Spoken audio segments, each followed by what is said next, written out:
ওনারে দাওয়াত দিলে আমরা যাব না, আমাদের দাওয়াত দিলে উনি যেন না আসে। আচ্ছা ভাই বলেন তো দেখি, দিনের কাজ কারো জন্য ঠেকে থাকে? আমি আব্দুল খালেক শরীয়তপুরি যদি না থাকি, ইসলাম কি চলবে না? কথা বলে না, চলবে না? কি আর বলবো, সংখ্যাতে বাড়িয়ে চলেছি শুধু গরু ছাগলের মতো। জি জি, হাটও গরু ছাগলের হাট। আমাদের হযরত মাওলানা আজহারুল ইসলাম আজমি সাহেব, আল্লাহ ওনার হায়াতের মধ্যে বরকত দান করেন। পাশে এই যে বসে আছেন বাহরুল উলুম মুস্তাদুল উলামা কারিউল কুররা, পাগড়ি মাথায় দেখলেই দেখা যায় মুজাহিদ, দিল কিন্তু ফ্রেশ। কথা কোন ঠিক কিনা? আমার বন্ধুগণ, আমরা আমাদের দৃষ্টিকোণ থেকে উত্তর দিয়ে বলে দিয়েছি আমরা ভালো নৌকায় উঠে মেঘনা যেতে চাই, ঠিক কিনা? তো আমাদের স্লোগান একটাই, এবারে ভোট দেব ভাই সেই মানুষের যে মানুষ পক্ষে থাকে আল কোরআনে। দেখেন তো কে কে জবাব দিল না? যে জবাব দিল না মনে করবেন এই লোকটারই কাপড়ও নাই, মানুষও নাই। এবারে ভোট দেব ভাই সেই মানুষের যে মানুষ পক্ষে থাকে আল কোরআনে। সামনের ভাইরা চুপ থাকেন, পিছনে ভাইরা আওয়াজ দিয়ে বলেন তো আল্লাহু আকবার। এবার পিছনে ভাইরা চুপ থাকেন, সামনের ভাইরা বলেন তো আল্লাহু আকবার। এবার সামনের ভাইরা পিছনে ভাইরা মিলে জিলে বলেন তো আল্লাহু আকবার।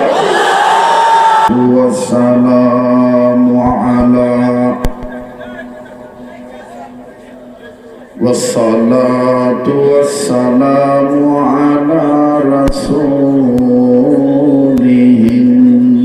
النبي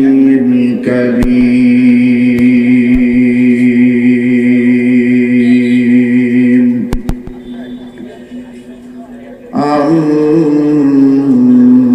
أما بعد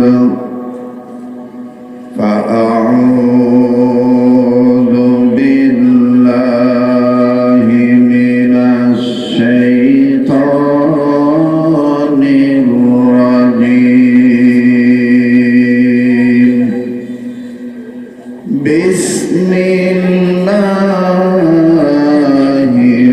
الرحمن الرحيم إن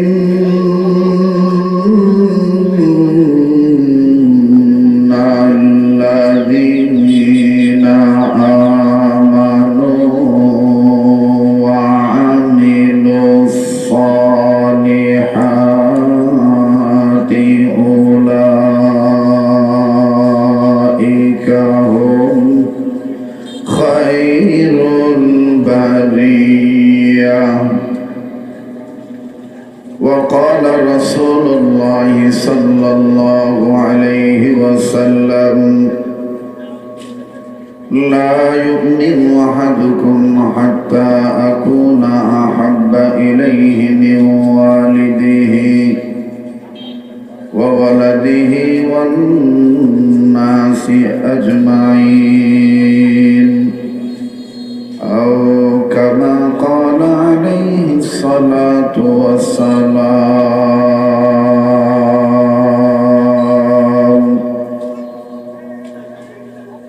সামনেতে মোরা এগিয়েছি যত, পিছনে পড়েছি তত,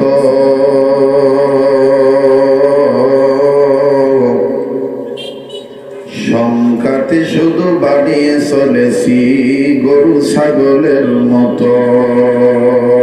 সামনেতে মোরা এগিয়েছি যত, পিছনে পড়েছি তত,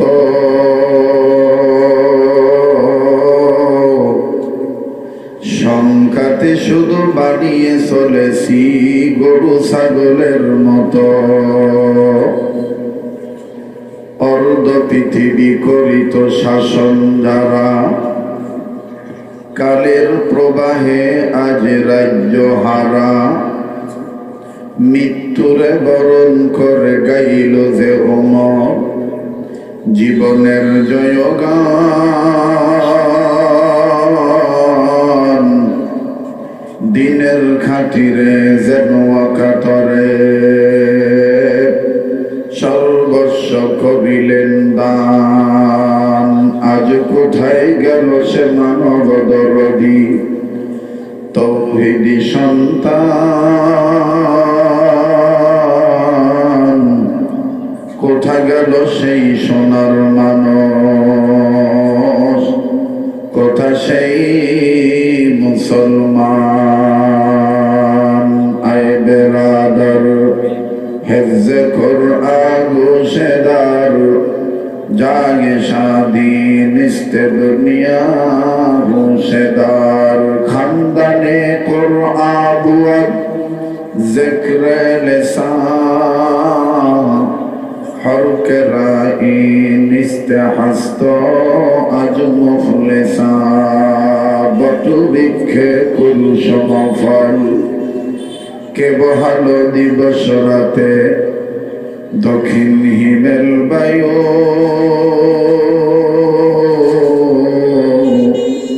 কোথা থেকে পেলি রে তুই মানুষ তোর জীবনের আয়ু? মাঠের পরে কে বিছালো সবুজ শ্যামল ছবি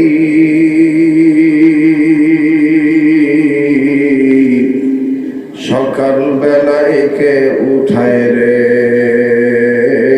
আবির রাঙ্গা রবি? আম গাছে আমকে দিল রে লিচুর গাছে লিচু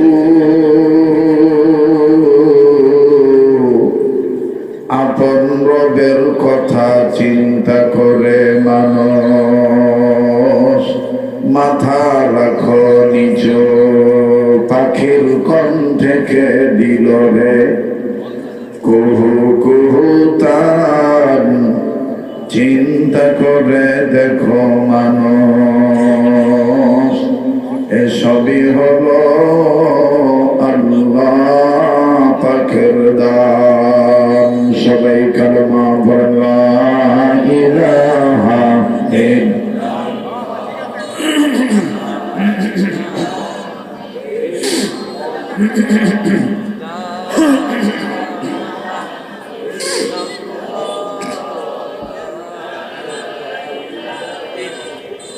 আলহামদুলিল্লাহ রাব্বিল আলামিন। ভাই সকল, অহেতুক সময় নষ্ট না করে নিজ নিজ জিম্মাদারিতে ঐতিহ্যবাহী ডেমরা ইমাম ওলামা পরিষদের উদ্যোগে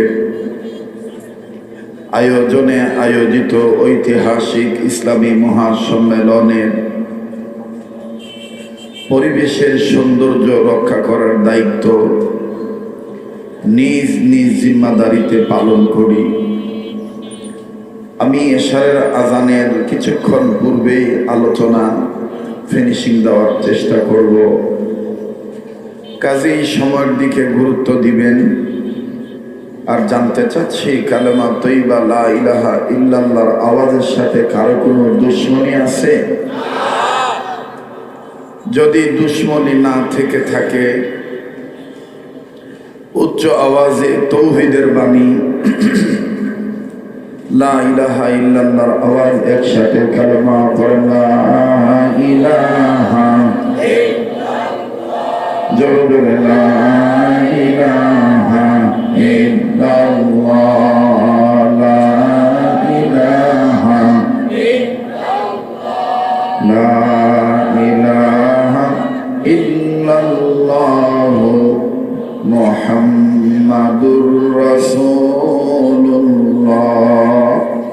সাল্লাল্লাহু আলাইহি ওয়াসাল্লাম। অধ্যকার ইসলামী মহাসম্মেলনের অত্যন্ত পরম শ্রদ্ধেয় মান্যবর সম্মানিত সভাপতি, আমন্ত্রিত যোগ্য বুজুর্গ হযরত উলামা ইকরাম, সর্বস্তরের সম্মানিত সুধী, বিশেষ করে দূর দূরান্ত থেকে আগত স্কুল, কলেজ, ভার্সিটি, মাদ্রাসায় অধ্যয়নরত, এলাকায় বিভিন্ন কাজের সুবাদে কর্মী হয়ে বসবাসরত আমার হৃদয়ের স্পন্দন কলিজার টুকরা যুবক বন্ধুরা, বাবার বয়সী মুরব্বীরা, পর্দার অন্তরালে পরম শ্রদ্ধেয়া পর্দানিসীন আমার মা ও বোনেরা, উপস্থিত আছেন কোরআন সুন্নাহর জেন্দা সৈনিক, ইমান ইমারতের অতন্ত্র প্রহরী, বাংলার জেন্দা শাহজালাল, আমার সেরে তাজ, মাথার মুকুট, জাতির শ্রেষ্ঠ সন্তান, আইম্মায়ে মাসাজিদগণ, আইম্মায়ে মাদারিসগণ, হযরত উলামায়ে ইকরাম, আশিকিন, জাকিরিন, মুহিব্বিন, সালিকিন, মুজাহিদ বাবারা, ভাইরা, দিন প্রচার প্রসারের লক্ষ্যে মিডিয়ার কর্মী যে ভাইরা এসেছেন রেকর্ডের জন্য, সে সমস্ত ভাইরা সহ এলাকার গণ্যমান্য ব্যক্তিবর্গ, পরিচিত অপরিচিত, সম্মানিত সুধীজন, আসুন আমরা আল্লাহ পাকের দরবারে লাখো কোটি শুকরিয়া আদায় করি যে মহান মাবুদ আমাকে আপনাকে উম্মতের উলামায়ে কেরামদের মজমায়ে বেহেশতের বাগানে দ্বীনি কাজে যে আল্লাহ নেক কাজে শরীক হওয়ার তৌফিক দান করলেন, সেই মহান মালিকের দরবারে জবান খুলে কালিমাতুশ শুকর আদায় করি। সবাই বলি আলহামদুলিল্লাহ।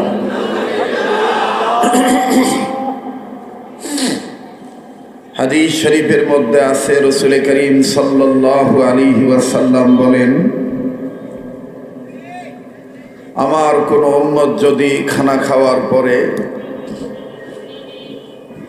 হালাল খানা খাদ্য খেয়ে আপন রবকে খুশি করার জন্যে শুকরিয়া আদায় করার লক্ষ্যে যদি একবার বলে আলহামদুলিল্লাহ, নবীজি বলেন ওই আলহামদুলিল্লাহ বলনেওয়ালা নর নারীর জীবনের সমস্ত সগীরা গুনাহগুলি আল্লাহ মাফ করে দেন। হাকিমুল ইসলাম কারি তৈয়ব সাহেব রহমতুল্লাহি আলাইহি বলেন, আল্লাহ পাক যে বান্দাদেরকে আলহামদুলিল্লাহ বলার তৌফিক দিয়ে থাকেন, এই বান্দাদের উচিত বেশি বেশি করে আলহামদুলিল্লাহ বলা। কাজেই যে আল্লাহ আমাকে আপনাকে আলহামদুলিল্লাহ বলার তৌফিক দিয়েছেন, আমি আপনি আলহামদুলিল্লাহ বলতে পারছি, সে মহান মালিকের দরবারে জবান খুলে আরেকবার বলি আলহামদুলিল্লাহ। ভাই সকল, আমি আপনাদের কাছে জানতে চাচ্ছি আপনারা সবাই কেমন আছেন? আমি আপনাদের দোয়ার বরকতে আলহামদুলিল্লাহ ভালো আছি। আপনারা জানেন আমার সুর ও শব্দ, কথা বলার স্টাইল, ফ্যাশন, হুঙ্কার ঝংকার মোটামুটি কিছুটা হলে একটু ব্যতিক্রম। বাংলাদেশের ভিন্ন ভিন্ন বক্তাদের চাইতে আমি একটু আলাদা, ভিন্ন ক্যাটালগে কথা বলি, এটা সকলেরই জানা। আমি আমার স্বভাবগত বৈশিষ্ট্য অনুযায়ী, আমি আমার এহতেসাস, অনুভূতি, মত, মন্তব্য অনুযায়ী, থিসিস, গবেষণা অনুযায়ী অ্যানালাইসিস করে যে কথাগুলি বলবো, একটু মেহেরবানি করে কথাগুলি খুব গুরুত্বপূর্ণ সহকারে, মনোযোগ সহকারে কথাগুলি শোনা চাই। আল্লাহ আমাদের সবাইকে কবুল করেন, ইখলাসের সহিত বলেন আমিন। মোহতারাম হাজিরিন, সারা বাংলাদেশের ওয়াজ মাহফিলগুলো একরকম, আর ডেমরা ইমাম ওলামা পরিষদের উদ্যোগের মাহফিল আর এক রকম। গতকালকে ছিলাম বাংলাদেশের ঐতিহাসিক একটি ইসলামী মহাসম্মেলন, মুগদা থানার মধ্যে, ঢাকা শহরের মধ্যে একটু খুব বড় ধরনের মাহফিল হয়। ওইটাও ছিল 15তম, এইটাও 15তম। ওখানে আমি গত কালকে রাত্রে একটা বিষয়ের উপর কথা বলেছি, ওই বিষয়টাই এখানেও আমি সাপ্লাই দিয়ে যাই। মনে রাখবেন, আমি আবারও বলছি, ব্যতিক্রম ধরনের আলোচনা। যেটা কাহারও সাথে মিলবে না ইনশাআল্লাহ। আপনারা জানেন এই ভারত উপমহাদেশে বহির্বিশ্বে Iran, Turan, Iraq, Tehran, Afghanistan, Tajikistan, Nigeria, Bulgaria, Syria, আরব আমিরাত সহ, মিশর সহ উম্মতের ওলামায়ে কেরাম একজন বিজ্ঞ রুহানি সাধক ছিলেন, আধ্যাত্মিক সাধক। তাকে আমরা সবাই চিনি, জানি। মোটামুটি তার কিছু উক্তি, তার কিছু লেখা আমাদের সকলেরই জানা আছে। তার নাম হলো আধ্যাত্মিক সাধক হযরত মাওলানা জালালউদ্দিন রুম রহমতুল্লাহি আলাইহি। হযরত জালালউদ্দিন রুম রহমতুল্লাহি আলাইহি তিনি গবেষণা করে তার কিতাবের মধ্যে একটা কথা এভাবে লিখেছেন যে আমি পৃথিবীতে মানুষ দেখেছি দুই ধরনের। বুঝে থাকলে বলেন তো ভাইজান, কয় ধরনের মানুষ? আবার বলেন। বলো না, সবাই জবাব দিচ্ছেন না। আবার বলেন। দুই ধরনের। নাম্বার এক, জালালউদ্দিন রুম রহমতুল্লাহ বলেন আমি এক ধরনের মানুষ দেখেছি, তাদের পরনে কাপড় আছে কিন্তু ভিতরে তাদের মনুষ্যত্ব নাই। কথাটা আপনি এভাবে হেফজ করতে পারেন, কব্জ করতে পারেন, ঠোঁটস্থ, পাটস্থ, মনস্থ, যোগস্থ, অন্তরস্থ করে নিয়মিত আমলের জন্য অভ্যস্ত হওয়ার জন্য নোট এবং কুট করতে পারেন। কাপড় আছে, মানুষ নাই। বলেন বলেন। আবার বলেন।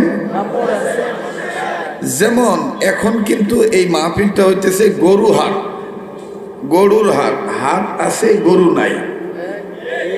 কথা কয় না। আবার বলেন। হাট আছে, গরু নাই। কিসের হাট? গরুর হাট। খুব খেয়াল করে কথাগুলি শোনা চাই। দুই ধরনের মানুষের মধ্যে প্রথম ধরনের মানুষ হলো কাপড় আছে, মানুষ নাই। দ্বিতীয় নম্বর ধরনের মানুষ সম্পর্কে জালালউদ্দিন রুম রহমতুল্লাহ বলেন আমি দেখলাম মনুষ্যত্ব আছে কিন্তু গায়ে তার কাপড় নাই। অর্থাৎ মানুষ আছে, কাপড় নাই। আর প্রথম নম্বর কথা, কাপড় আছে, মানুষ নাই। দ্বিতীয় নম্বর কথা, মানুষ আছে। সবাই একটু মুখস্থ করেন। কাপড় আছে, মানুষ আছে, কাপড় নাই। আমি জালালউদ্দিন রুম রহমতুল্লাহ আলাইহির এই কথার সাথে মিল করে বর্তমান যুগ সন্ধিক্ষণ, most modern civilization, right method of application according to Quran and hadith অনুযায়ী সূরাতুল বাইয়িনা থেকে ছোট্ট একটা আয়াতে কারিমা তেলাওয়াত করেছি। সেই আয়াতের অর্থ অনুযায়ী, ব্যাখ্যা অনুযায়ী, শানে নুজুল অনুযায়ী স্পষ্ট হয়ে গেছে যে মানুষের গায়ে ভদ্রতার পোশাক আছে কিন্তু ভদ্রতা নাই। যেমন আপনারা দেখছেন কিনা আমার সমাজে অনেক মানুষ ভদ্র পোশাক পরে দাঁড়ায় পেশাব করে। ভাইজান মনে হয় ভয় পেয়ে জবাবটা দিলেন। তা আপনারা কথা বলতেই চাচ্ছেন না যে আমি 9 বছর আমার স্বভাবগত বৈশিষ্ট্য ওয়াজ থেকে দূরে ছিলাম, শুধু ওয়াজের ময়দানে বক্তাদের তামাশা দেখেছি 9 বছর। পরে ঘুরে ফিরে দেখি যে না, আমারটাই ঠিক। এগুলো সব বেশিরভাগ ভাউতাবাজি। কেউ করে দালালি, কেউ করে পাছাটা গোলামি, কেউ সত্যটা জানার পরও কথা বলে না। এজন্য অনেক মানুষ আমার কাছে যেয়ে বলছে, হুজুর আপনি শরীয়তপুরি তো নতুন কোনো বক্তা না, আপনার সুর, শব্দ, ঝংকার, হুঙ্কার, স্টাইল, ফ্যাশন এগুলো শুনে তো আমরা বক্তা চিনছি, কিন্তু আপনি এগুলো বাদ দিলেন যে? আমি বলছি বাদ দেই নাই, উস্তাদের মাঝে শেষ রাইতে। কথা কয় না। আমি বাদ দেওয়া লোক না। আমার বন্ধুগণ, এজন্য পায়ে হাত দিয়ে বলবো, লা ফখর, কোনো তাকাব্বুরি না, কোনো ফখর করে কথা বলছি না। আমি তো আর এখানে বুখারী পড়াইতে আসি নাই, আমি এখানে ওয়াজ করতে আসছি। কোনো এলেমের জাহিরও করতে আসি নাই, কোনো বরত্ব প্রকাশ করতে আসি নাই। নানান ধরনের মানুষ এখানে আছেন, সব ধরনের মানুষকে এক ধরন বানাইয়া আল্লাহ এবং আল্লাহ রসুলের কথাগুলি উপহার দেওয়া, এটা আমার নৈতিক দায়িত্ব। কথা বলেন ঠিক কিনা? চাহে আমার কথা কেউ ভালোবাসুক আর না বাসুক।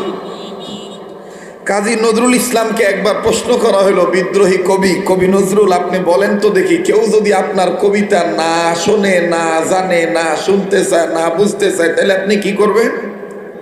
তখন কাজী নজরুল ইসলাম সুরে সুরে বলেছিলেন, আমি আমার গান গেয়ে যাব, যার শোনা সে শুনিবে, যার না শোনা সে না শুনিবে, সে তার আপন গলিতে চলিবে।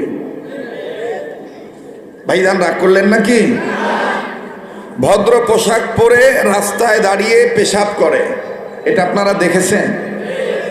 আমি নিজে দেখছি, রাত বিরাত অনেক দেখেছি। চেন খুলে রিং পিস্টন কল কবজা বল বিয়ারিং বের করে আর এক মানুষের ওয়াল ভিজানোর দায়িত্ব নেয়। আমি যদি মিথ্যা বলে থাকি তাহলে কথা বলেন না, আর যদি সত্য বলে থাকি জোরে বলেন ঠিক কিনা। এজন্যই কিন্তু আমি লক্ষ্য করে একটা কবিতা পাঠ করেছি, এটা আমার নিজেরই লেখা। সামনেতে মোরা এগিয়েছি যত, পিছনে পড়েছি তত, শঙ্কাতে শুধু বাড়িয়ে চলেছি গরু ছাগলের মতো। যেহেতু গরুর হাট। আমার কবিতাটা ঠিক আছে? আমার ওয়াজ কিন্তু হয়ে গেছে, এই কবিতাটাই যথেষ্ট। আজকে দেখেন বাংলাদেশের পার্লামেন্টে উম্মতের ওলামায়ে কেরাম অনেকে ফিকির করে, চিন্তা চেতনা জাগ্রত করে, মুজাহিদের ভূমিকা পালন করে, আমরণ লড়াই করে যাচ্ছেন যে 53 বছর 54 বছর যা ভুল হয়েছে আর ভুল যেন না হয়। বেশিরভাগ মুসলমানদের দেশে ইসলামী রাজ কায়েম করতে হবে, বিকল্প কোনো পথ নাই। কিন্তু এমতো অবস্থাও তো দেখবেন যে সংখ্যায় একদল অনেক ভারী, তারপরও তারা বলবে যে এগুলো গণতন্ত্রের পূজারী, এগুলো সরকারের গোলাম, দুনিয়ার সিটলোভের জন্য এই কাজগুলো করে। আমার ভাইরা, গণতন্ত্র রাজতন্ত্র হালাল না হারাম আমি ওদিকে যাব না। আলেমরা আছে, মুফতিগণ আছেন, ফকিগণ আছেন, ওনারা ফতোয়া দিবেন। কিন্তু আমি আপনাদের কাছে ছোট্ট আকারে একটি উদাহরণ দিতে চাই।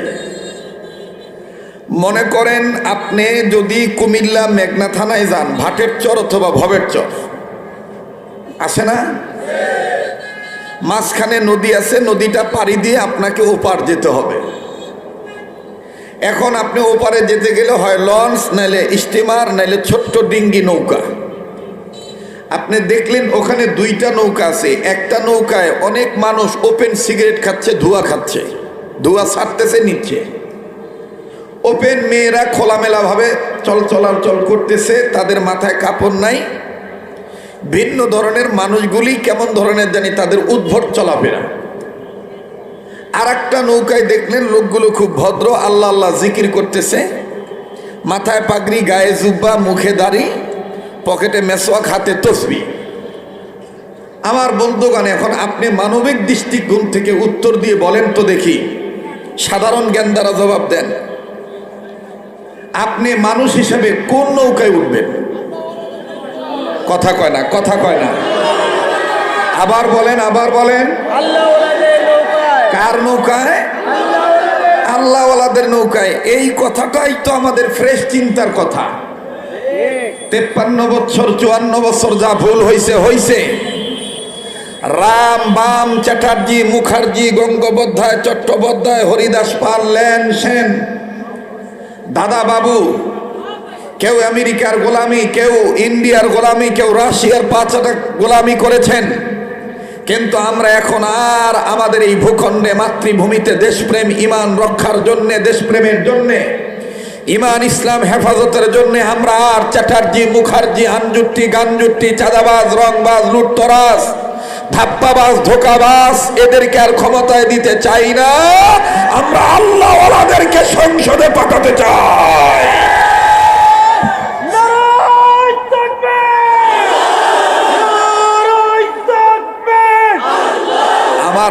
সময় কম, আমাকে একটু কথা বলতে দেন, আমাকে একটু কথা বলতে দেন ভাই।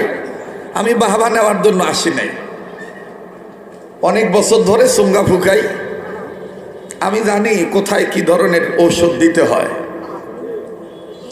এখন তো আর অনেক জায়গায় বক্তৃতা হয় না, এখন খালি গিবত আর শেখায়েত।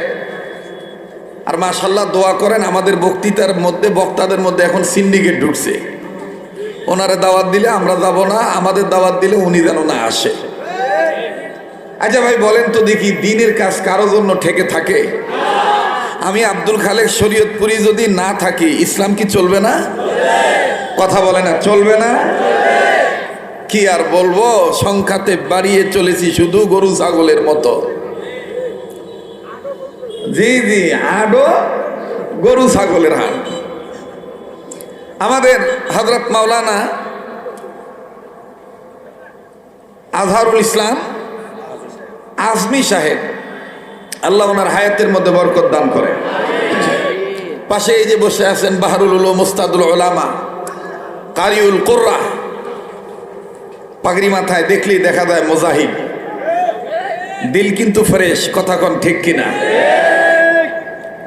আমার বন্ধুগণ, আমরা আমাদের দৃষ্টিকোণ থেকে উত্তর দিয়ে বলে দিয়েছি আমরা ভালো নৌকায় উঠে মেঘনা যেতে চাই, ঠিক কিনা?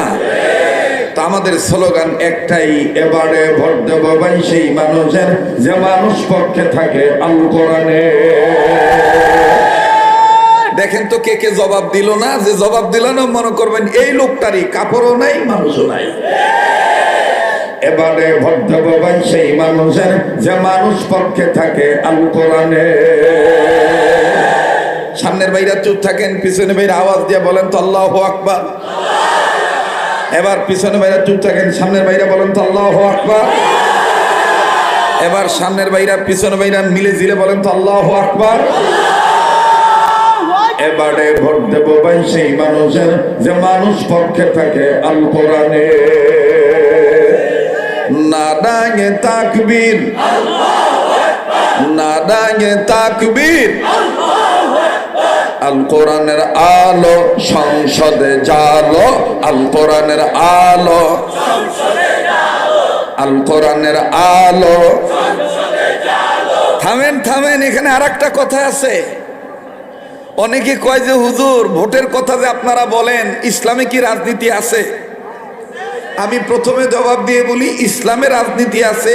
ইসলামের যে একটা বুক আছে, মুসলমানদের guide book, complete code of life, মুকাম্মাল নিজামে হায়াত, পরিপূর্ণ জীবন ব্যবস্থা, সেই কোরআনেও ভোট কাকে দিবেন এ ব্যাপারে একটা আয়াতই আছে। দেখেন নাই? কানার ঘরের কানা, সূরাতুন নিসার 85 নম্বর আয়াত, মাই ইয়াশফা শাফাআতান, আছে না? হাফেজ সাহেব যারা আছেন, আছে না?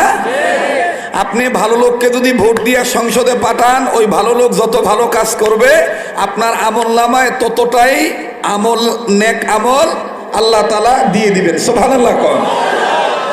আপনি যদি খারাপ লোককে ভোট দিয়ে সংসদে পাঠান, ওই লোক যত অকাম কুকাম করবে ওই খারাপের পার্সেন্টেজ আপনার খাতা তো জমা হবে।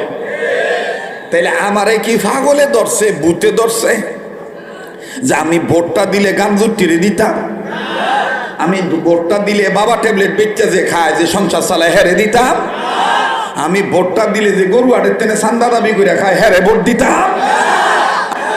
আমি মুসলমান, মুসলমান কখনো তাগুতি শক্তির কাছে মাথা নত করতে পারে না। মুসলমান জীবন দিতে রাজি থাকবে, বাতিলের কাছে মাথা নত করে ইসলামী আন্দোলন থেকে পিছপা হতে পারে না। মোহতারাম হাজিরিন, আর লম্বা করতে চাই না। বিষয়টা যেন কি, কাপড় আছে, কথা বলতেছেন না দাদা, আমার কিন্তু খুব কষ্ট হচ্ছে। আবার বলেন, কাপড় আছে, মানুষ আছে, কাপড় নাই। কাপড় আছে, মানুষ আছে, কাপড় নাই। কিভাবে কাপড় নাই আমি একটু দেখাই দিই, নাকি কোন আপনারা? ঠিক আছে না? দেখাই দিই নাকি কোন? রুমাল টুমাল নাই নাকি? হাজি রুমাল কারো কাছে নাই? গরমের সময় তো অনেকের কাছে হাজির আছে। মুজাহিদ দাও, আল্লাহ কবুল করুক, জোরে কোন আমিন। কাপড় কিভাবে নাই আমার দিক তাকান। আমি জানি মিডিয়ার ছেলেরা এটাকে কাটিং করে ভিন্নভাবে প্রচার করবে, ওরা জবাব আল্লাহর কাছে ওরা দিবে, আমার কিচ্ছু করার নাই। আমার বন্ধুগণ, আমার ভাইরা, মানুষ আছে কাপড় নাই। আল্লাহর আইন হলো ওয়াকরনা ফি বুয়ুতিকুন্না ওয়ালা তাবাররাজনা তাবাররুজাল জাহিলিয়াতিল উলা। আল্লাহ বললেন তোমাদের মধ্যে তোমরা যারা নারীগণদের জন্য আমি আল্লাহর আইন হলো তোমরা জাহিলি যুগের মতন এই আঁকাবাঁকা হয়ে মানে বেপর্দা হয়ে জিন্দিগি যাপন করিও না, চলাফেরা করিও না। এটা কার কথা? ভাইজান, আপনারা ডেমরার মানুষ, আপনারা ঢাকার মানুষ, একটু জবাবটা ভালো করে দিয়ে বলেন এটা কার কথা? আপনারা দেখছেন কিনা জানি না, আমি মাঝে মধ্যেই দেখি বাজার করতে যাই, যেহেতু আমাদের সংসার আছে, বাজার করতে গেলে দেখি বাবা, আমি দাম করার সাথে সাথে পিছন দিক দিয়ে আরেক বেরিয়ে কয় আমার আগে বিদায় করেন, গার্মেন্টসে যাবো, টাইম ইজ ডিউটির টাইম আইয়া পড়ছে। আমরা হুজুর মানুষ, গরিব মানুষ, কোনো প্রতিবাদ করি না, কোনো কিছু কইও না, আমরা সাইড দিয়ে দিই। কিন্তু সাইড দিয়ে দেখি নাউজুবিল্লাহ, ওন্না রাখার কথা যেখানে সেখানে নাই, ওন্নাটা রেখে দেয় এই যে এই যে এইভাবে। কথা কয় না যে, কোথায় রেখে দেয়? নির্ধারিত পয়েন্টে ওন্না নাই, জয়েন্টে আছে। নির্ধারিত পয়েন্ট কোনটা এটা তো জ্ঞানী মানুষ, ছাত্র ভাইরা আপনারা বুঝে ফেলছেন। নারীদের একটা নির্ধারিত পয়েন্ট আছে না? এই নির্ধারিত পয়েন্টে ওন্না নাই, ওন্না রেখে দিয়েছে নির্ধারিত জয়েন্টে। কিন্তু দুর্ভাগ্যের বিষয়, পরিতাপের বিষয়, আমার সমাজে বিচার হলে ইফতিজিংয়ের আসামি শুধু ছেলেদেরকে করা হয়। আমি বলতে চাই, অবশ্যই নারী নির্যাতনের পক্ষে, আপনি নারী নির্যাতনের বিপক্ষে রায় দিবেন, অবশ্যই মা বোন সবার আছে। কিন্তু আমি পায়ে হাত দিয়ে বলবো, রাজনীতিবিদদের, এলাকার মাতব্বরদের, কাউন্সিলরদের, চেয়ারম্যানদের, মেম্বারদের, এমপিদের সবার কাছে দোয়ার সাথে বিনয় শহীদ বলবো, এই দেশে ইফতিজিংয়ের মামলার আসামি করে শুধু ছেলেদেরকে বিচার করলে হবে না। এই ছেলেরা কেন তাদের চরিত্র নষ্ট হচ্ছে, এই কারণগুলো খুঁজে বের করে, বেপরদা নারীদের কারণে যেহেতু ছেলেদের চরিত্র নষ্ট হচ্ছে, বাংলার জমির মুসলমানদের জমির, মুসলমানের জমিনে মুসলমানের মেয়েরা বেপরদায় চলতে পারবে না। এই আইন পাশ করেন, বেপরদা নারীদেরও বিচারের কাজ করে হবে।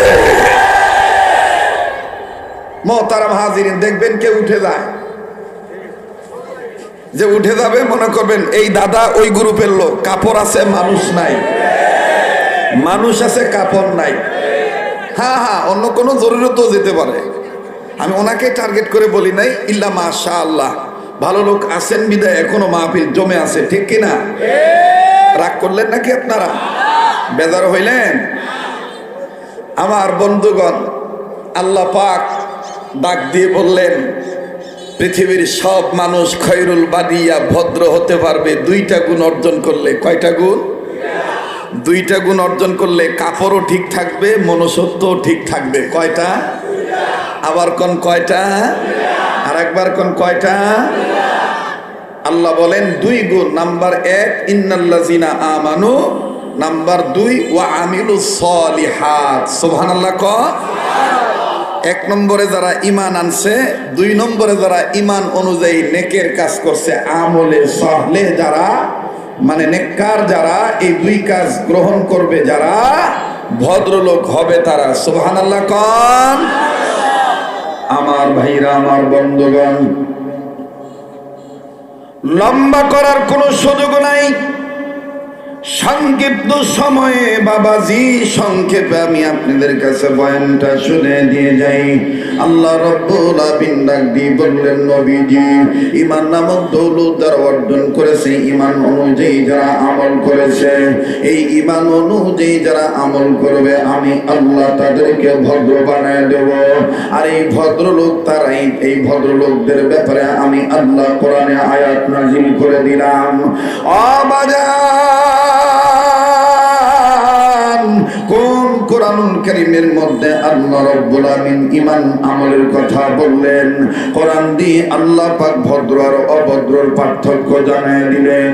এই কোরআন সম্বন্ধে আমার আল্লাহ ডাক দিয়ে বললেন, নবীজি তামাম পৃথিবীর মানুষগুলোকে আমার পক্ষ থেকে জানিয়ে দেন, তামাম পৃথিবীর মানুষদেরকে আমি আল্লাহ রাব্বুল আলামিন প্রকৃত মানুষ বানাবার জন্য আমি রব, আমি আল্লাহ আমার পক্ষ থেকে দুইটা নিয়ামত পাঠিয়ে দিলাম। রব্বুল আলামিন বলেন, ইয়া আইয়ুহান নাস ক্বাদ জাআকুম বুরহানুম মির রাব্বিকুম ওয়া আনজালনা ইলাইকুম নূরাম মুবিনা।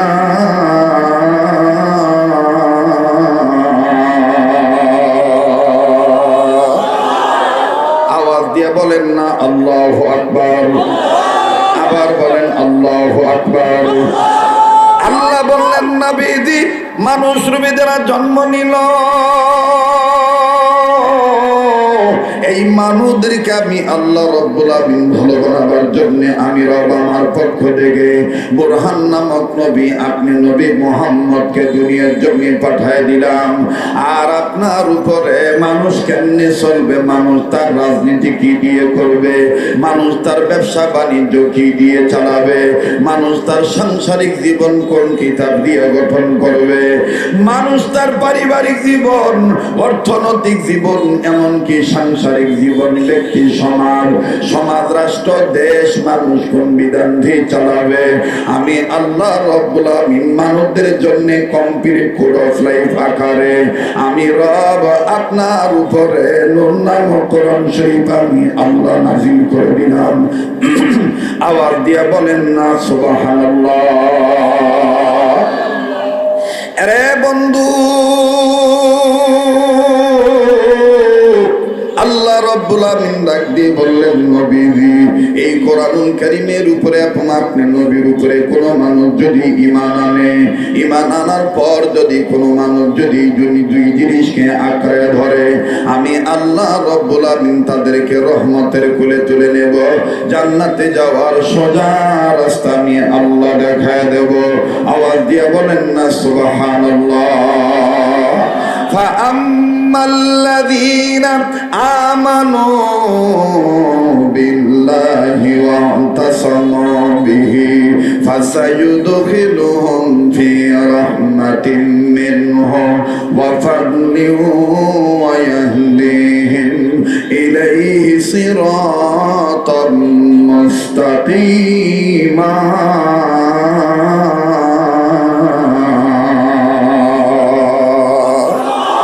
জোরে জোরে জোরে বলেন আল্লাহু আকবার। কষ্ট হইতেছে ভাইজান? আমি কি বানায় বলতেছি, মুখস্থ বিদ্যা বলতেছি? জি জি, খুব খেয়াল করবেন দাদা, কোনো দিকে নজর দিবেন না।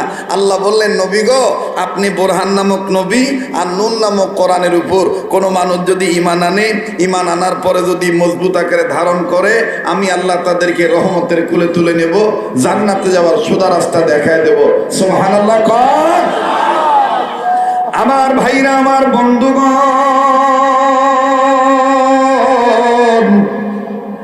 আল্লাহ রাব্বুল আলামিন দেখেন কেমন রহমতের কুলে তুলে নেয়, জান্নাতে যাওয়ার সোজা রাস্তা দেখেন বাজান কেমনে দেখায় দেয়। লম্বা করার কোনো সুযোগ নেই, হাতের মধ্যে আমার সময় আর আছে বাজান। আল্লাহ হায়াত বাঁচায় রাখলে, হায়াতের মধ্যে যদি আল্লাহ বরকত দিয়ে থাকে, আমার বন্ধুগণ সর্বোচ্চ আমার বন্ধুগণ আর 15 থেকে 20 মিনিট সময় আছে। আরে বাবাজি, এই 15-20 মিনিটের মধ্যে আমি আমার নির্ধারিত বিষয়টা পুরাপুরি শেষ না করতে পারলো, সাধারণ মাত্র আমার বন্ধুগণ শুধুমাত্র টাচ এন্ড পার, শুধুমাত্র টাচ দিয়ে আমি যাব ভাইয়া। আল্লাহ রাব্বুল আলামিন কালামে হাকিমের মাধ্যমে আল্লাহ জানাই দিলেন, যারা ঈমান আনবে, ঈমান অনুযায়ী যারা আমল করবে, নবীজি আমি আল্লাহ রাব্বুল আলামিন তাদেরকে জানাই দিলাম, আমি আল্লাহ বলে দিলাম, আমি আল্লাহ তাদের জিন্দেগির গুনাহ মাফ করে দেব। আমল নামায় আমি আল্লাহ জান্নাতুল ফিরদাউস লিখে ধন্য করে দেব। ইন্নাল্লাযীনা আমানু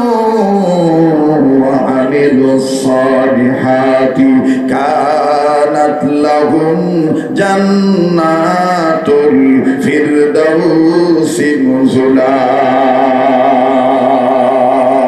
আওয়াজ দিয়ে বলেন না সুবহানাল্লাহ।